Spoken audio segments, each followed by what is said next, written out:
We look at the Galileo trial, and that's very often portrayed as this epic conflict between science and the church, or science and Christianity. And what I find interesting is that when you look at how people have responded, a lot of atheists will take and say, oh, this is just an example of how science has shown religion to be an outdated idea.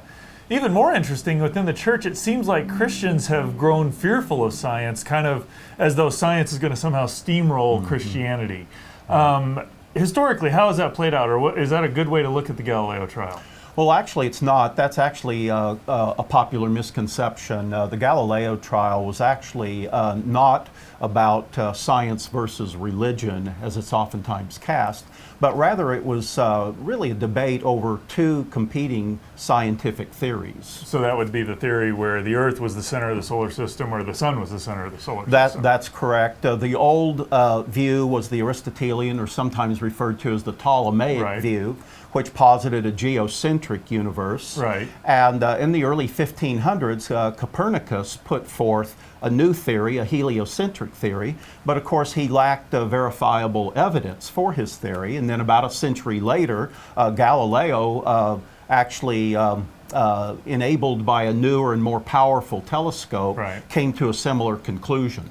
So we had this discussion of whether it was heliocentric or geocentric, but yet it's often portrayed as science is somehow overruling Christianity. And what we see is, as a church today, we have no problem with the heliocentric view. What I think is very interesting is the Christian response that somehow we have grown fearful of science, that somehow science should not inform our view of Scripture. Yes. That would be weird, because we have lots of other disciplines outside of science that do inform our view of Scripture. Well, yes, absolutely. In fact, whenever we encounter Scripture, we are hopefully assessing the literary genre of what we're reading. We take into account factors such as linguistics. Certainly, we allow history to inform our understanding of Scripture. Well, you get things like the Dead Sea Scrolls, which say, okay, yeah, we do have what the words of Scripture actually were, and we've got dating where you can say, okay, Hezekiah's tunnel existed, so we're validating through archaeology, history, various aspects of Scripture. And when it comes to informing our view of Scripture, we actually even bring, of course, our own life experiences to the table. So the very idea that science should be excluded from this is really nonsensical. That is a very good point, that there's multiple different disciplines that help us understand how this world operates, what's true and what's not.